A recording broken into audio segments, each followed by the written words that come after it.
It's crack. That's it, man. Let's click this camera because it's Peter Morgan. I think I've That better? fixed the background now that there's mine before there was two within them. Like now it's just the one, so that's I sorted. don't know. Uh, Soften it light a bit. Oh, no, it's worse. Jesus. 2 seconds just to look at Soften the it a live bit. stream settings here. We can go.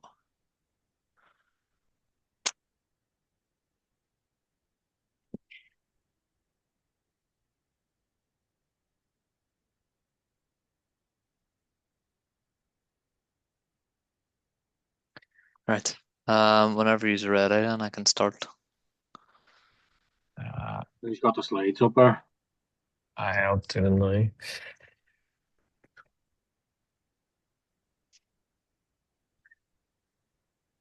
I think that screen look your brightness looks fine, Michael. My end. My internet doesn't seem great here. That Uh, was a problem for me. Well, it was up here. It was a problem for me, but last week when I was talking to Kelly, don't know if it's right, does that seem okay now? yeah. I don't Uh, see. do you want to just go ahead? Sweet. Right. Good luck.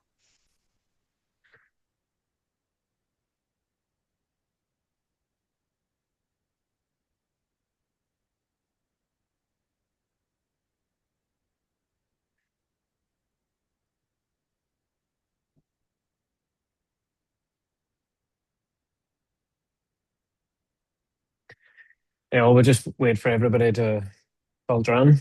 Um, Again, we appreciate it's lunchtime for everybody. That looks to be okay. Um, Thank you for attending another webinar in our summer series. This one probably is one of the most challenging areas for most businesses at the moment. With the jobs market the way it is, retaining your top talent can seem like one of the hardest things to do at the moment. Finding top talent is probably the first challenge, and then retaining them when you have them is equally as hard. So what we wanted to do is just a series for business owners in relation to kind of the impact of talent and the loss of talent, and then what you can do then to try and prevent that, or kind of build a company that is focused around kind of retaining your top talent. Um, so just one thing I would say before we start, obviously we had a rebrand, so I hope everybody likes the new brand. And in terms of the agenda, what we'll do is we'll just go through what we'll learn today, the retention matters, the statistics in relation to the to recruitment and the impact that it can have on the business, what the challenges or what the new reality, like it says there, is. The employment world and the business world is changing with employees at the moment, and then going into why employees leave, building a culture within your company, quick ones, and then financial perks in relation to how you actually can retain, or incentives that you can use to actually retain your talent. So we'll just get cracking on our topics. So just a bit about Toast at the offset.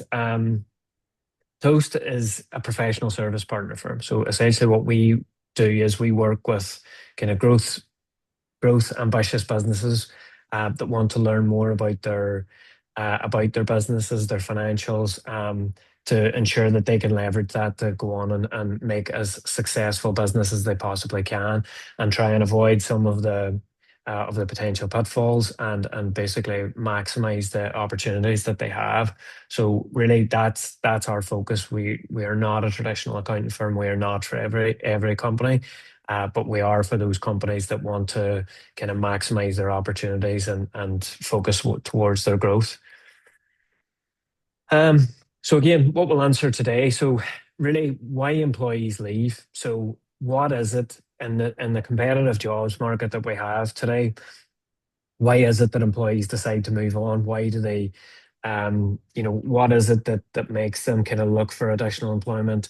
And how it is that we build a culture where people kind of are happy and retained and valued and don't don't end up looking for additional opportunities, because the issue today is that there are an abundance of opportunities for employees.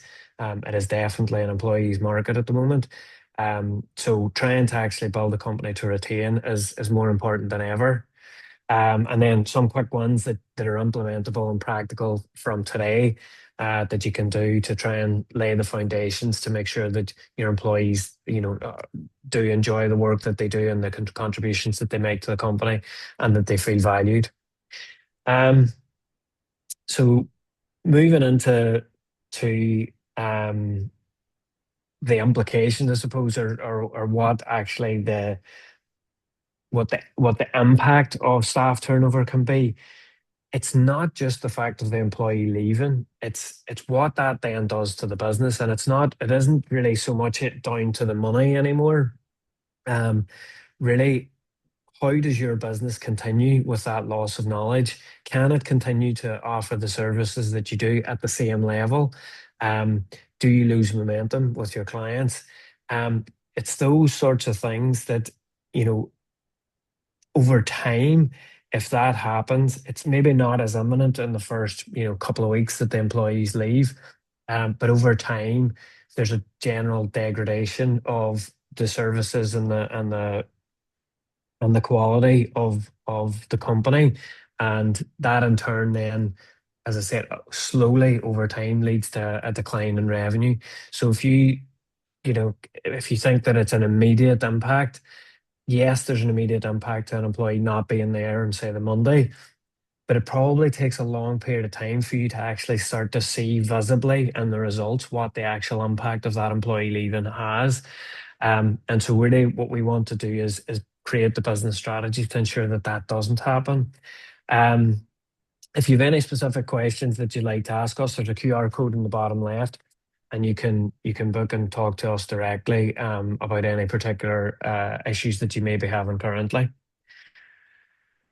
Um, Stephen, do you want to do why retention matters?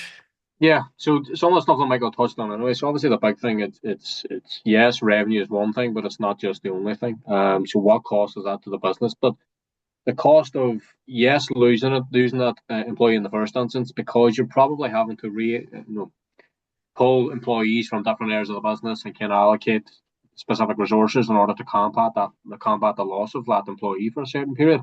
But then you have to look at, right, how we go about replacing this employee, and that replacement can be costly.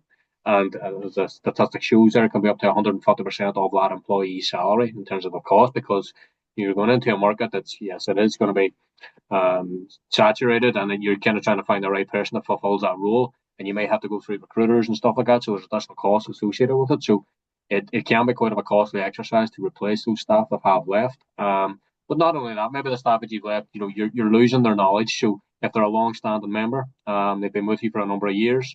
Obviously, they know the business inside out in terms of operationally, and kind of from the top to the bottom. So they're able to instill that kind of work ethic and everything else with potential new employees coming in. So if you are losing that, you're losing obviously operationally, but then with the clients that they were serving. So depending on the business that you are actually operating on, the big thing is that, how do you manage that relationship then with the client who's obviously built up a big rapport with this individual over a period of years, and then suddenly they're leaving.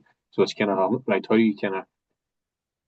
you actually manage that if that employee does leave? So it's important then to try and address, look, if they're thinking about leaving, then what can you do to actually retain them, so you're not having to come against these kind of hurdles and issues as and when they come. But and then the last one is, having high turnover rates within your staff. So it can't damage your reputation. Because obviously if people, word of mouth kind of goes around fast, and that you can figure out that people are constantly coming in and out of your business, then you're not going to have as much people kind of coming forward and wanting to work for your business. So you want to make it the best place to work for, so that it's kind of, everyone thinks it's a great place to work for, and ultimately you shouldn't really have any issue then of kind of attracting talent, but obviously retaining the talent that you have already. And then the statistics. So 79%. So a shockingly high statistic claim a lack of appreciation as a reason for quitting their job. So it's not just the salary that most people maybe would think that it is. And I suppose it goes into it as a factor in lack of appreciation. But really, if you think about it, 80% of employees, nearly 80% of employees, feeling that they're not valued basically by their employer, is a shockingly high statistic. And then the average turnover at the moment in the UK is about 35%, which, like Stephen said, the actual cost of replacement is not just down to trying to, the cost of kind of recruiting an additional employee, or the salary increase that might have to be offered to a replacement, but it's the onboarding, it's the training, it's the loss of knowledge, it's the hidden costs that go on to trying to attract a new employee. And then the problem is that sometimes the replacement is not as good as the original employee that you had. So again, there's another cost within it. So if you're turning over 35% of your staff, um, that is a high cost to the business to try and kind of sustain that replacement cycle. And but according to the research, that a healthy staff turnover is around 10%, so it's over three times what it should be in the UK at the moment. Um, and again, like I said, there's a cost to that, to the business. So, like I said, there's a new reality at the moment. I think the hybrid working, the hybrid working coming on from COVID has really changed what the new normal is, and also there is a generational difference in terms of what employees now expect, in terms of what they actually, that they want to be challenged. They want to ensure that they have good work-life balances. And so the employee is changing in relation to what they want and what they expect. And then also that comes through then into the salary expectations, the professional development, and a few other aspects that we'll see. They want to ensure that there's a very clear career path. So they do value the purpose and the growth and the flexibility of a company. It isn't just kind of who's paying the highest wage, as maybe it was in years gone by. So they really do value being part of something and contributing to the overall, and liking, wanting to make sure that they're contributing. Um, and like we were saying, the jobs market, the competition now in the jobs market, particularly at the skilled level, is becoming so tight globally. And like we said as well, with hybrid working, you now are in a strange situation where you can be working for a company in London or New York or Dublin from anywhere. And so the salaries that are available and the opportunities that are available to all employees is now vastly bigger than what it was. So it's not just to say that you're competing with similar businesses in your local area. You're now competing with similar businesses across the world. Um, so it is really a different landscape, and it changed very, very quickly. Um, and the other thing is, and I know I've heard numerous business owners kind of complain about this, which is, you know, they don't seem to have any loyalty. This new wave of employee doesn't seem to have any loyalty. But really looking at it from that point of view and saying that the employee doesn't have any loyalty is maybe the wrong way to look at it. I think, like it says, loyalty is an earned thing. So if you're finding that your employees aren't being loyal to you, perhaps you need to look at what the business is doing, and what you're offering and your treatment of your employees, and kind of the culture that you have at the firm, and the incentives that you have for your employees. So I don't think it's as simple to just say that there's no employee loyalty anymore. It maybe starts with the business first. Um, because retention really is a building block of the leadership, the culture, and the strategy. So it isn't any one single thing on its own. Um, Really, employees are looking at this holistically now to actually see kind of where they're going. Do they enjoy working at the firm? Do they see a future for the firm? Do they like the industry that the firm's in? and they put in various different factors like that. Like I said, it isn't anymore just about my base salary is this, a Yeah. different company has offered me that, therefore I'm going to leave. So it is really a new reality of an employee jobs market. So do you want to go through those, Stephen? Yeah. So why they leave in the first place? So kind of just touch coming on from what Michael said there. Like it's again, it's not just all down to the money. It's you hear a lot about work life balance these days, and it's kind of like people would rather a kind of a perfect blend of kind of work life balance as opposed to just a straight salary at the end of the day. So if they can strike that balance, then you find a lot of employees tend to be a lot happier, and the chances of retaining them are a lot higher. But so in terms of why the retention pain points and why employees are thinking about leaving, so the kind of four key ones will be poor leadership and communication. Right? So there's a kind of a lack of transparency. Maybe they're not they're feeling ignored and they're not really bought into the overall business. So how do you go about combating that?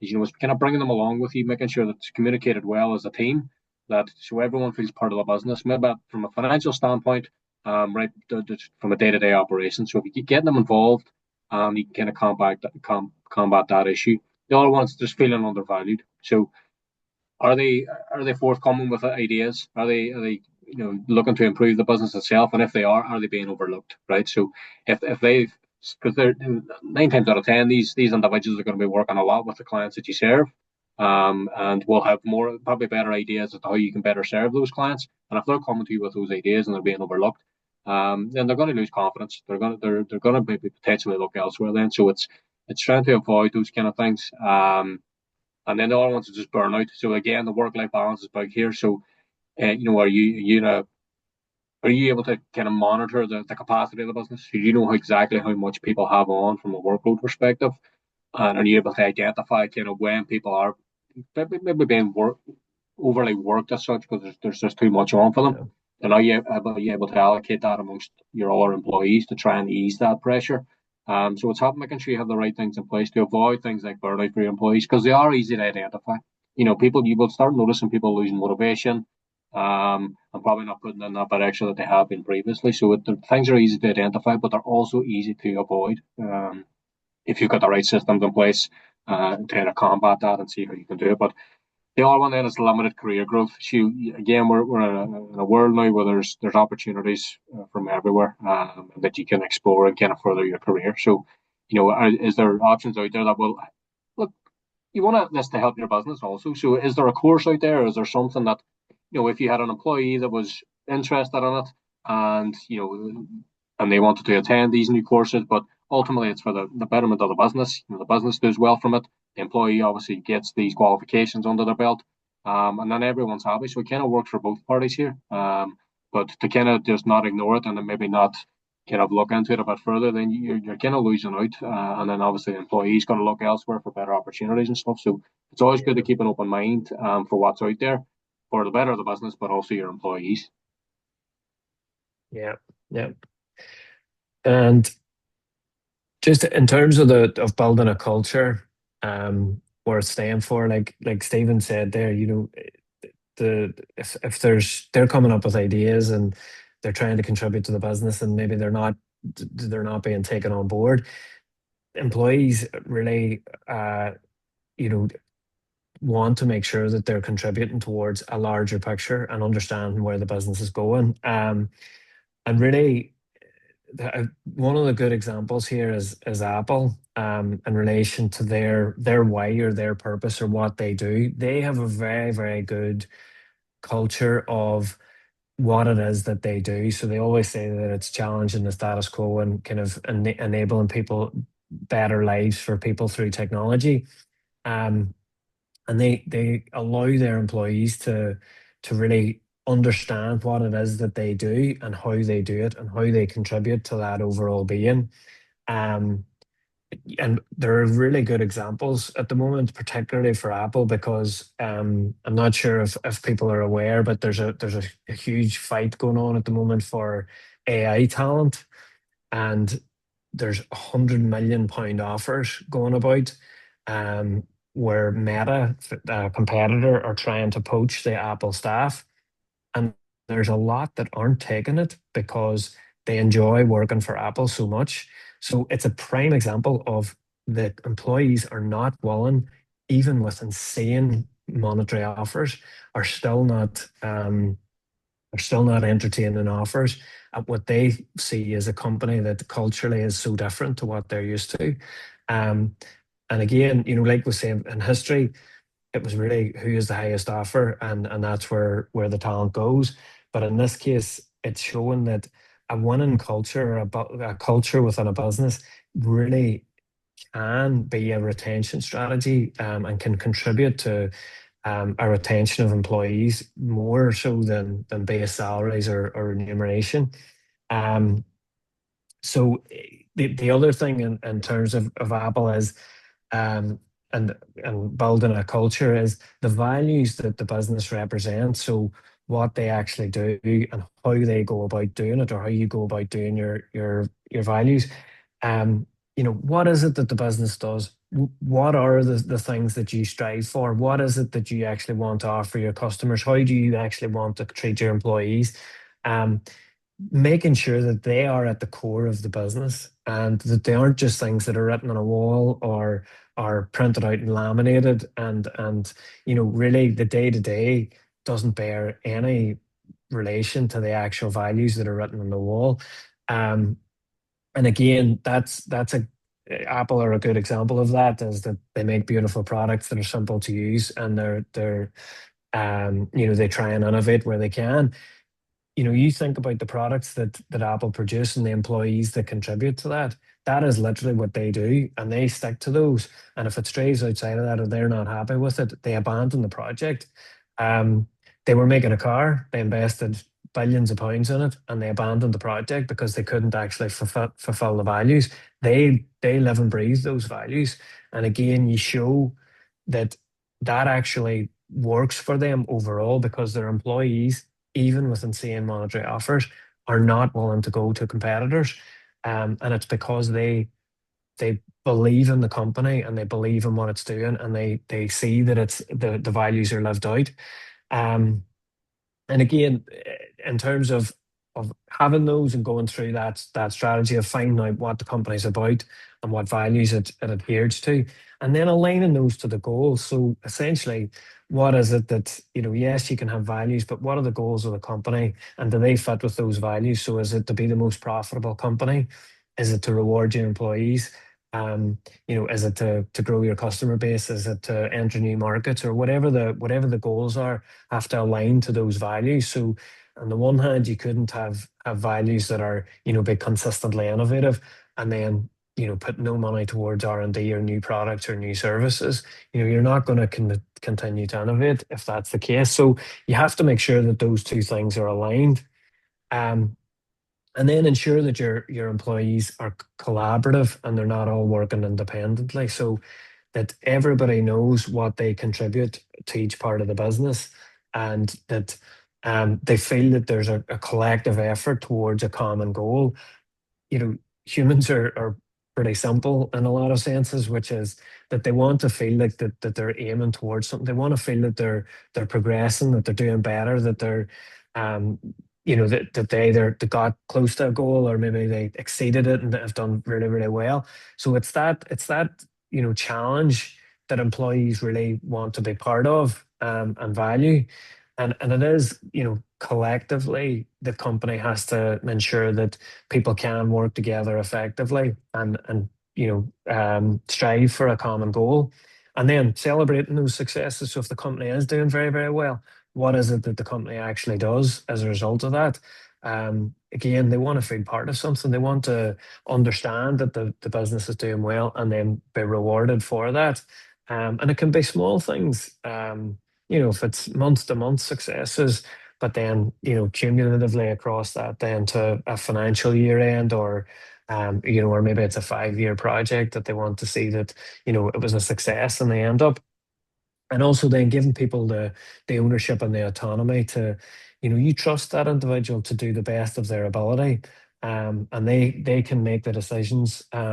Yes, they have to have the responsibility to answer any questions or any failings that might occur, but that they can make the choices. They can actually go forward and say, okay, this is what I think it is. But that also it's a safe place in the sense that, yeah, okay, if they make the wrong call and it's based on the best information that they had at the time, but for whatever reason it's not right, that they're not, subject to really um unduly harsh implications for that. They took a risk, it didn't pay off. Okay, that's fine. We move on and we learn from it. But they have the ownership and autonomy to make those decisions and actually see. And then if it pays off and it works, brilliant. They've contributed to the company and the company does well. But again, likewise, the reverse has to be true in the sense that if there's a failure, that it's not the end of the world. So quick ones, Stephen. Yeah. So we'll touch on the kind of what the perks and how to retain staff and the best ways to go about it. But there's always going to be quick ones that you can implement the here and now, because the other ones kind of are probably, they need a lot more involvement from other people, whether it be HR to look at certain things for the business so you can implement it, or maybe it's a financial decision that has to go to the board level for them to make certain decisions. So some of them are a bit longer to actually implement, but there's always going to be quick ones that you can do here and now to try and kind of combat the issues of and obviously retaining your top talent. So the first one is something we touched on earlier, is share the company vision and performance with them regularly. So whether that be every couple of months, or if it's an annual meeting that you bring the team together and kind of share what the goals and the plans are for the next 12 months of the business, so that they are involved and so that then they can chip in and help out with the business of obtaining those goals and objectives. So if you can kind of do that regularly, if it is once a year, or even if it is a couple every quarter, just to keep them up to date then with how things are trending. And I use yourselves there as an example. Obviously we had the start of the year we had a different brand. Now and then we now have a new one. It's trying to bring the staff in along with that and making sure why we're doing it, what's the reason for doing it, so that they're all being bought in. And if they're all being bought into it, then look, it's obviously just going to serve the business well moving forward. And then the other ones are small ones. You can just launch a recognition initiative. So if that is something that you do once a month, for certain employees, if they've done something particularly well for a client, or if they've done something particularly well for the business, if they've represented the business outside of work, and you just want to kind of recognize them for those kind of things, then look, they're all small ones. And then lastly, just reviewing the workloads. So again, if you have the right systems in place, you should be able to identify these issues.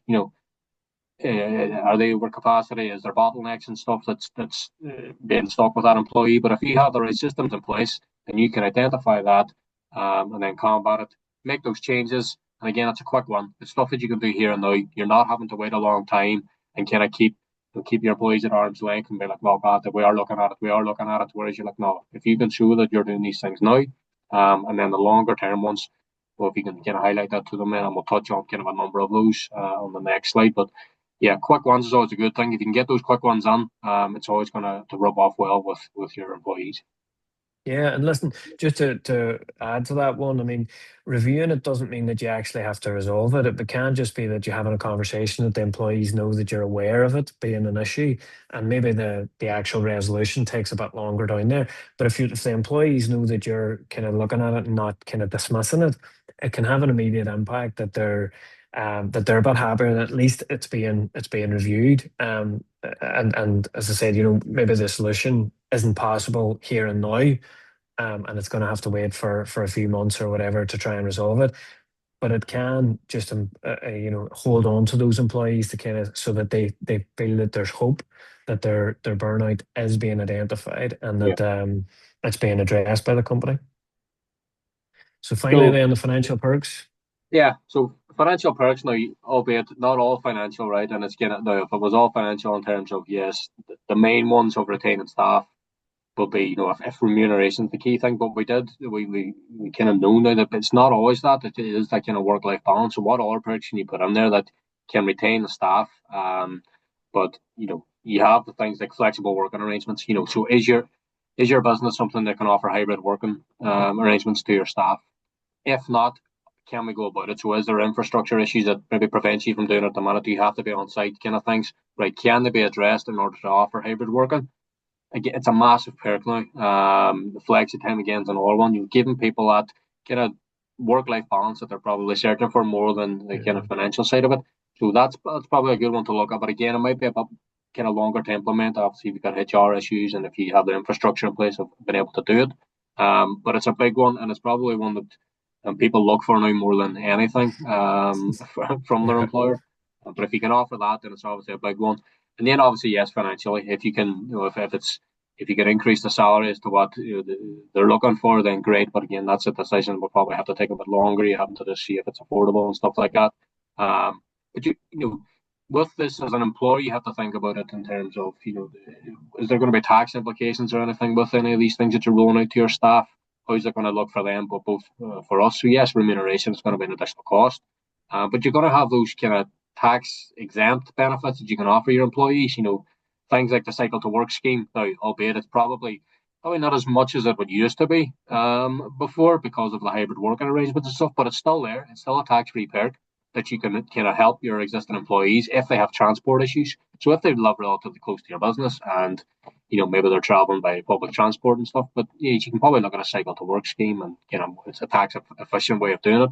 So those kind of things, and the company car. Now, company car is becoming, obviously, it's always been a big thing, obviously, with the electric vehicles and stuff that are kind of being pushed out there and how tax beneficial they are for their business. But you can also have the same for the employee. So if an employee has the use of a company car, if it's an electric company car, then look, there will be tax implications with it. However, the type of vehicle and stuff that you're offering your employee, then the limitations in terms of the tax are kind of minimal. So there's always those kind of non-financial perks, let's say, that you can kind of offer them outside of the remuneration package and stuff. And then the other ones is kind of the mental health and well-being. So yes, do you have the right things in place that if there's obviously everyone has stuff going on inside and outside of work that may impact their day-to-day work, but if you have things in place that can help with that, if you can maybe refer them on to certain to mental health agencies and stuff that can kind of help them and kind of get them through this sticky patch and stuff, then look, that if you're looking after your staff, then look, there is a high chance that they will remain loyal to you moving forward. So if you have all those things in place, then it will obviously help.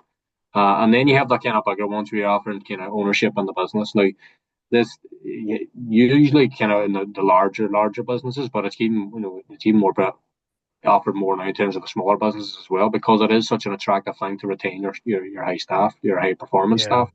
If they're seeing that, yes, they can see the business is doing well, and they're being rewarded accordingly because of that, because of their input to the business, then look, it's obviously a big one, but it's probably one that has a bit more technicalities involved with it from a tax standpoint.